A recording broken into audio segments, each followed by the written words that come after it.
स्वागत है आपका गुरुकुल जॉब न्यूज़ में। देखिए ये वीडियो काफ़ी स्पेशल होने वाली है। बेसिकली जो ओबीसी कैटेगरी में सीटें कम दी गई है उसी से रिलेटेड बहुत सारे हमारे टेलीग्राम पे मैसेज वगैरह आ रहे थे कि सर उसमें मैंने जो ग्रुप बनाया उस पे आ रहा था कि सर ओबीसी कैटेगरी की सीटें काफ़ी कम है, तो उस पर आप अपना ओपिनियन रखिए, क्या लग रहा है आपको, क्या हो सकता है। और सबसे बड़ी बात थी कि ओबीसी से भरे या यूआर कैटेगरी से भरे, इसमें सबसे बड़ी समस्या आ रही थी।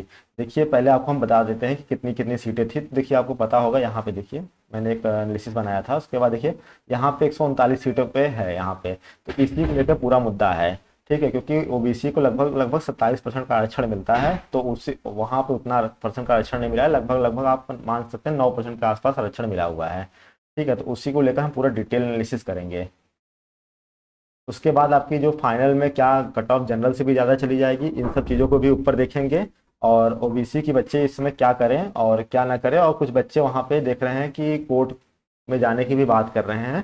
देखिए उनके लिए भी हम कुछ संदेश देना चाहेंगे, तो लास्ट में वो सारी चीज़ें हम आपको बताएंगे। सबसे पहले हम कुछ डिस्क्लेमर दे देना चाहिए चाहते हैं कि देखिए इस वीडियो को देखने से पहले आपको पूरी तरह से न्यूट्रल होना पड़ेगा। आप चाहे किसी भी कैटेगरी को हो, चाहे आप जनरल हो, ओबीसी हो, ईडब्ल्यूएस हो, एससी हो, एसटी हो, फीमेल कैंडिडेट हो, पीएच हो, फ्रीडम फाइटर हो, एक्स सर्विसमैन हो, किसी भी कैटेगरी को हो, आपको न्यूट्रल होना पड़ेगा पहले। देखिए न्यूट्रल होकर आप इस वीडियो को पूरा देखिए, और हम भी इसको न्यूट्रल होकर ही विश्लेषण करेंगे पूरा। और फिर निष्कर्ष निकालेंगे क्या सही है क्या गलत है, वो आप खुद पे डिसाइड आपको करने देंगे कि आपको क्या लगता है।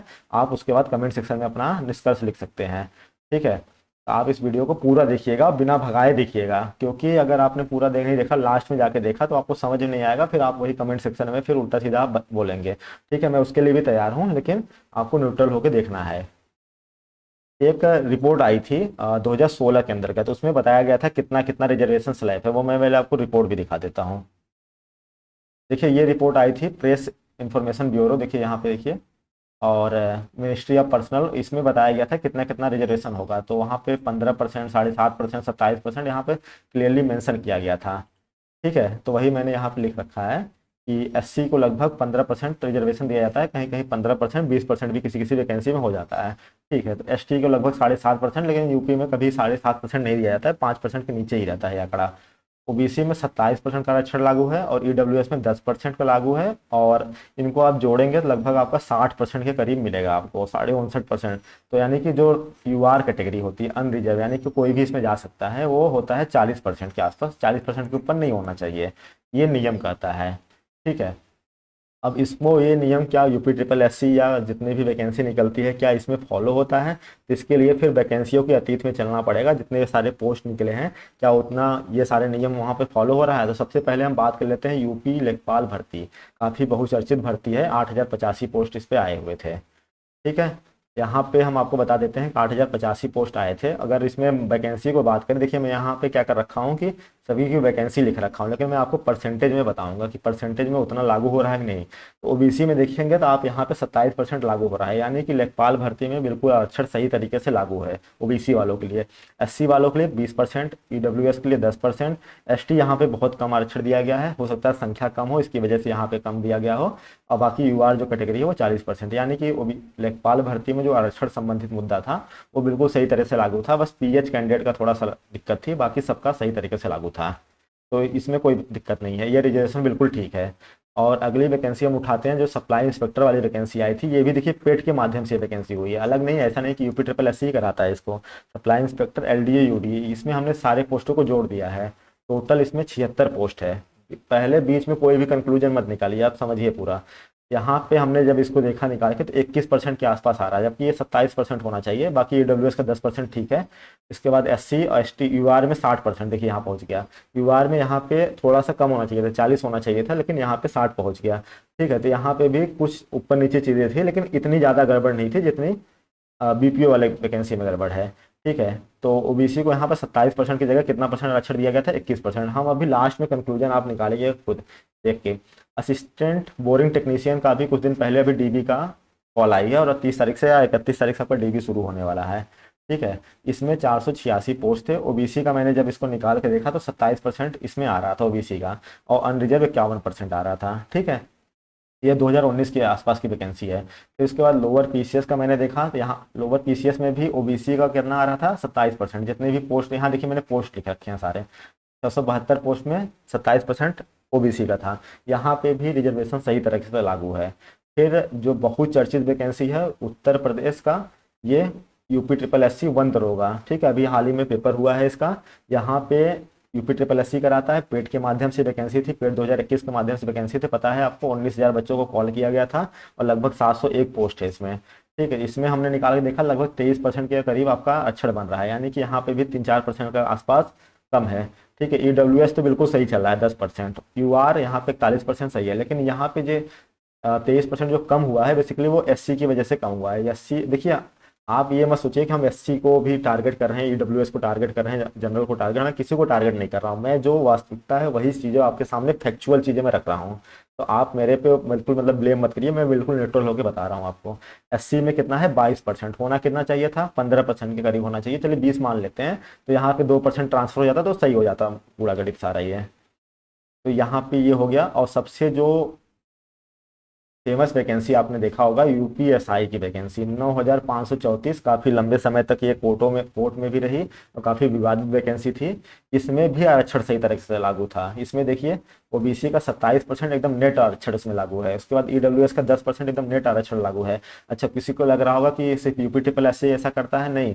देखिए सभी वैकेंसी जितने उत्तर प्रदेश में होती है वहाँ पे एकदम सही तरीके से लागू होता है। यूआर के देखिए यहाँ पे बिल्कुल सही तरीके से लागू है 40%, एससी की 21%, एसटी की 2%, ठीक है, क्योंकि एसटी की जनसंख्या कम होती है इसकी वजह से यहाँ पे 2% सीटें इनकी दी गई है, बाकी ये सारी सीटें लिखी गई हैं, ठीक है। तो यहाँ पे भी सारी चीज़ें लागू हो रही हैं। ये बहुत सारे एग्जाम्पल मैंने आपको गिना दिए जहाँ पे आरक्षण बिल्कुल सही तरीके से लागू है। अब हम लोग वीडियो री एग्जाम की आ जाते हैं, जो कि आपका वीडियो जो एग्जाम है, री एग्जाम जो होने वाला है 2018 वाला जो वैकेंसी आई थी उसमें क्या आरक्षण सही तरीके से लागू था। तो यहाँ पे देख लेते हैं 1527 पोस्ट है। देखिए आप कहेंगे कि सर 1900 कुछ पोस्ट है, लेकिन हम ये उसमें 3 तरह की पोस्टें थी। हम बस बात कर रहे हैं ग्राम पंचायत अधिकारी की बात करें जिसमें 1527 पोस्ट है। वहाँ पे जब हमने निकाल के देखा इसको तो ओबीसी की लगभग 25% सीटें आ रही थी, यूआर की 55, लेकिन यहाँ पे ठीक है, आप 25-27 थोड़ा सा ठीक है, बहुत ज़्यादा अंतर नहीं है, तो यहाँ पे भी ठीक है। अब सोच लीजिए वही वीडियो की वैकेंसी, वही मतलब अब बीपीओ की वैकेंसी आई है, अब चेंजेस क्या हो गया है, अब ये देखिए आप इस चीज़ को। अब चेंजेस आपको यहाँ पे देखने को मिलेगा, ग्राम पंचायत अधिकारी, ठीक है, ये बीपीओ विलेज पंचायत ऑफिसर 2023 की वैकेंसी तो 3-4 दिन पहले रिलीज हुई है। इसमें 1468 आपका पोस्ट है, ठीक है। अब इसमें जब कैटेगरी वाइज इन्होंने हमने इसको निकाला परसेंटेज में कितना आ रहा है, ओबीसी की 9.5% यानी कि 9.4% ही वैकेंसी आ रही है।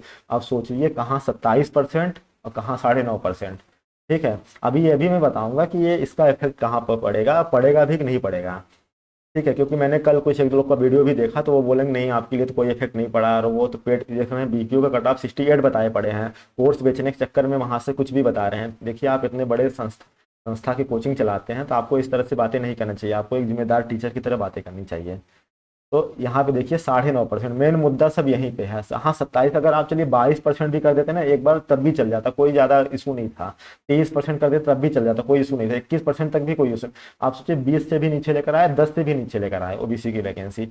और जिन बच्चों को लग रहा है ना, जिन ओबीसी कैंडिडेट को लग रहा है नहीं इससे कोई फर्क नहीं है, हम तो यूआर में फाइट कर लेंगे, उनके लिए भी हम बताएंगे। और जिन यूआर को लग रहा है कि नहीं ये सारी चीज़ें सही हैं, तो उनके लिए भी देखिए, सबके लिए चीज़ें हमने नीचे एकदम डिस्कस और करके रखा है कि और आपको अच्छे से समझ में आए।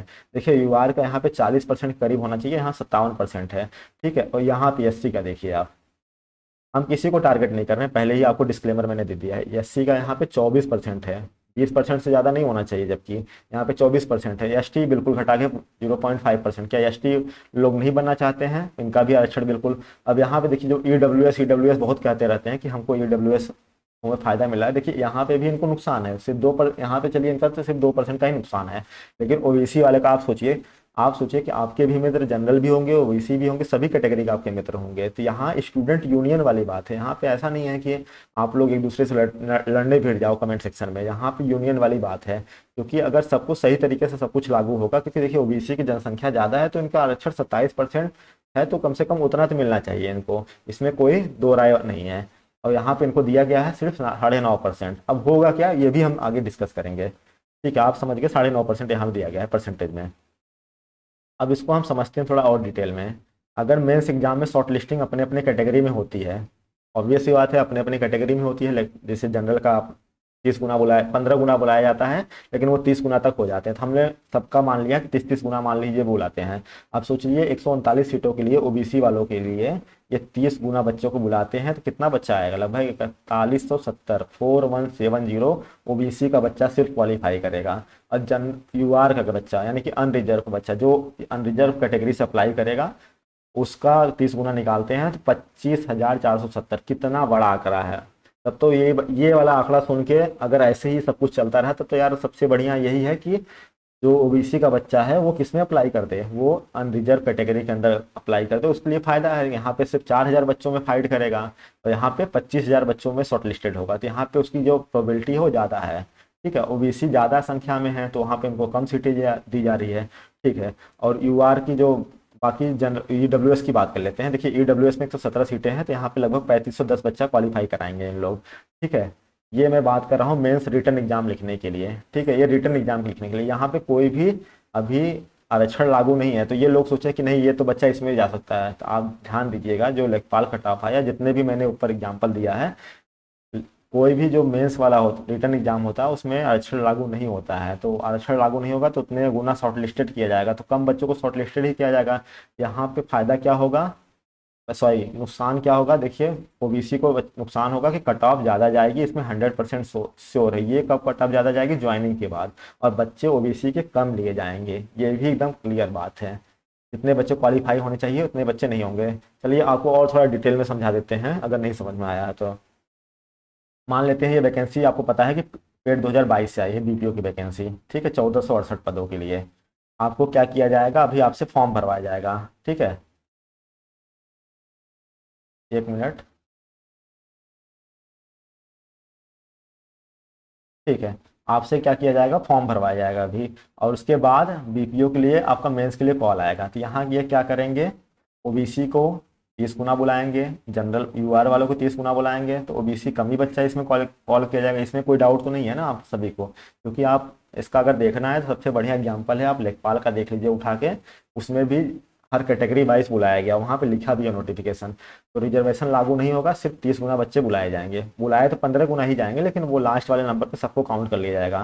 तो लास्ट वाले नंबर पे सबको काउंट कर लिया जाएगा, तो यहाँ पे देखेंगे कि ओबीसी वालों के बच्चे 30 गुना भी नहीं होंगे, मुश्किल से कम होंगे, क्योंकि उनकी सीटें कम है। ठीक है, तो लास्ट वाले नंबर पे भी बच्चे कम आएंगे। तो यहाँ पे सबसे सीधा सीधा लॉस दिख रहा है ओबीसी वाले बच्चों को, बहुत ज़्यादा लॉस दिख रहा है। और यूआर वाले बच्चों को देखिए फ़ायदा तो है, उनके लिए कोई डाउट नहीं है, लेकिन ऐसा नहीं है, देखिए आपके लिए फ़ायदा है, कल को सपोज ये सारी चीज़ें गेम उल्टी हो जाती है तो आपके ऊपर पड़ जाएगी, तो कुछ भी हो सकता है। ठीक है, तो यहाँ पे होगा क्या कि अगर ऐसा होता है तो ओबीसी के बहुत सारे बच्चे यहीं पे छट जाएंगे। आप सोचिए उन्होंने एग्जाम दिया ही नहीं है, मेंस के लिए बस कॉल आया, वहीं पे ओबीसी वाले बच्चे छट गए। ठीक है, अब उनके लिए तो सबसे बड़ी सरदर्द वाली, क्योंकि जितने बच्चे शॉर्ट लिस्टेड होंगे सिर्फ वो ओबीसी कैटेगरी में होंगे, उसके बाद में फाइट करेंगे। जब पहले तुम छट जाओगे तो फाइट बाद में करोगे तो क्या फ़ायदा है आपका। तो इसके बाद आपकी डीबी की कट ऑफ आएगी, यहाँ पे भी देखिए आरक्षण लागू नहीं होता है जैसे लेखपाल में हुआ है, तो ओबीसी की कट ऑफ यहाँ पे आपको हाई देखने को मिलेगी, ये 100% गारंटीड है। आपको यहाँ पे ओबीसी कट ऑफ हाई देखने की मिलेगी। और उसके बाद जो आपकी फाइनल कट ऑफ आएगी यहाँ पे ये लागू करेंगे, लेकिन यहाँ पे इतना लेट हो चुका होगा आपका कि इतने बच्चे छट चुके होंगे, तो यहाँ पे कोई फायदा नहीं मिलेगा आरक्षण का। ठीक है, तो बहुत कम बच्चे होंगे जो कि ओबीसी के सिलेक्टेड होंगे, क्योंकि वो पहले ही बाहर हो चुके हैं। अब देखिए इसमें घाटा क्या है, घाटा तो आप समझ गए हैं कि ओबीसी वाले बच्चों को यहाँ पे एकदम सरेआम घाटा दिख रहा है। ठीक है, अब कुछ क्वेश्चन थे उस पर आइए हम पहले डिस्कस कर लेते हैं एक एक करके। आपके आपके क्वेश्चंस थे यहाँ पे, तो क्या ओबीसी कैटेगरी को कम सीट दिया गया है, तो इसका आंसर है बिल्कुल यस। क्योंकि आप सोचिए जहाँ पे 27% सीटें दी जानी चाहिए, तो यहाँ पे कितना सीटें दी गई है, सिर्फ 9.4%, तो इसका आपको आंसर मिल गया होगा। तो ये आपके साथ जाती है, ओबीसी कैटेगरी वालों के साथ जाती है, और ये सही चीज़ नहीं है। तो किस में आवेदन करें, देखिए अगर बिल्कुल ऐसा ही रहा, इसमें कोई चेंजेस नहीं हो गया है, तो इसमें आप खुद ही समझ सकते हैं कि आपको यूआर में आवेदन करना चाहिए। लेकिन अगर चेंजेस करते हैं इसमें, जो कि मुझे लग रहा है कि चेंजेस अगर लोग एफर्ट करेंगे तो चेंजेस हो सकता है, लेकिन बिना एफर्ट का कुछ नहीं होगा। तो आप इसका आंसर खुद ही आप दीजिएगा कि आपको किस में आवेदन करना है, क्योंकि मैं नहीं बताऊंगा कि आपने सर इसमें ऐसा बोला था। तो इसका आंसर आपको खुद में देना है, क्योंकि आप समझ गए होंगे पूरा वीडियो देख के। तीसरा जो आपका क्वेश्चन है कि फाइनल में क्या कट ऑफ जनरल से ज़्यादा चली जाएगी, बी अगर ऐसा रहा, यही सेम कंडीशन लागू रही, तो इसकी आंसर है 100% यस, आपकी कट ऑफ जनरल से ज़्यादा जाएगी फाइनल में। तो ओबीसी बच्चे क्या करें, देखिए ओबीसी बच्चे ऑलरेडी, मैं उनको यही कहूंगा कि आप सबसे पहले तो आयोग जाइए, कोर्ट मत जाइए आप। ठीक है, सबसे पहले आइए, देखिए 23 तारीख से ये लागू होने वाली। एक बार आपने ध्यान दिया होगा 2018 में एक लेखपाल की वैकेंसी आई थी, और उसमें शायद ओबीसी का पद ही नहीं था या पद बहुत कम थे। तो वो वैकेंसी क्या हुई थी, कैंसिल हो गई थी। ठीक है, और इसमें देखिए ओबीसी की बच्चे इसमें क्या करें, तो सबसे पहले आयोग जाइए और बहुत बड़े संख्या में आप लोग आयोग जाइए और वहाँ पे प्रॉपर एकदम पत्र लिखिए और वहाँ पे बहुत सारे एग्जाम्पल गिनाइए उनको कि देखिए सर इस वाले वैकेंसी में 27% लागू था, इस वाले में भी 27% लागू था, इस वाले में भी 27% लागू था। अब ऐसा क्या हो गया कि 27% से आपको सीधा सीधा 9.4% पे करना पड़ा। ठीक है, ये तो गलत है, बिल्कुल सरासर गलत है, और इससे फायदा, और वो आपको कहेंगे कि नहीं आप तो यूआर में फाइट कर लीजिए। देखिए यूआर में फाइट तो तब करेंगे ना जब आप उस लायक बचेंगे, क्योंकि आपको पहले ही छाट दिया जाएगा, तो यूआर में फाइट करने लायक बचेंगे नहीं। तो सबसे पहला तो वही है, पहला रास्ता तो वही है कि आप लोग देखिए, मैं बिल्कुल नहीं चाहता कि वैकेंसी कोर्ट में जाए, क्योंकि बच्चे काफ़ी दिन से तैयारी करते हैं और कोर्ट में चली जाती है तो बहुत सारी चीज़ें डिले हो जाती है। तो सबसे पहले ज़रूरी वही है कि आयोग जाए, वहाँ पे बातों को बहुत पूरी तरह से उठाएं, और बड़े संख्या में आप जाते हैं तो जरूर आपकी बातों को वहाँ सुनी जाएगी, और एक पॉजिटिव होप लेके जाएं तो काम बन सकता है। ठीक है, और आयोग भी पता नहीं ऐसा क्यों करता है, जब आपको पता है सारी चीज़ें और ये वैकेंसी कोर्ट में जानी है, बिल्कुल इसमें श्योर है, क्योंकि अगर आप ऐसा नहीं करेंगे तो बच्चे कोर्ट में जाएंगे। ठीक है, आप किसको किसको रोकेंगे। तो वैकेंसी कोर्ट में जा सकती है, तो इसका देखिए आंसर आप खुद ही जानते होंगे कि अगर ऐसा नहीं हुआ तो वैकेंसी पक्का है कि कोर्ट में जानी ही तय है। और वहां पे फिर आपका जजमेंट वही आएगा कि भैया 27% लागू कराओ। जैसे पीएच वालों को उन्होंने पिछली बार नहीं दिया था तो वो पीएच वाले कोर्ट में चले गए थे, तो पीएच वालों को उनको लागू करना पड़ा। तो आप लोग ऐसा क्यों करते हैं, यूपी ट्रिपल एससी वाले की सबसे बड़ी गलती है कि ये लोग जानबूझ के इस तरह से काम करते हैं जिससे वैकेंसी और लंबी खींचे। अब इनको ये वैकेंसी ऐसी थी कि ये चुनाव के पहले पूरी करा सकते थे, लेकिन ये वैकेंसी मुझे नहीं लगता कि चुनाव के पहले पूरी हो जाएगी। लेकिन अगर ये सब कुछ हो गया पहले ही क्लियर, तब हो जाएगी, क्योंकि वैकेंसी कोर्ट में जाना निश्चित है, अगर ये चेंजेस नहीं हुआ है तो। ठीक है, तो ये सारी चीज़ें हुई हैं, बाकी देखिए आपको क्या करना है क्या नहीं करना है वो आपके ऊपर डिपेंड करता है। और यहाँ पे किसी को आपस में नहीं लड़ना है कि तुम जनरल हो, तुम्हारी सीटें मैंने खा ली है, तुम इस तरह का कुछ भी नहीं लड़ना है। बिल्कुल फैक्चुअल चीज़ों पे बात करना है। ठीक है, और जो भी अपना प्रतिक्रिया है वो कमेंट सेक्शन में दीजिएगा। और चलिए आपसे मिलते हैं एक नए वीडियो में, तब तक के लिए जय हिंद, और वीडियो को लाइक कर लीजिएगा, चैनल को सब्सक्राइब कर लीजिएगा।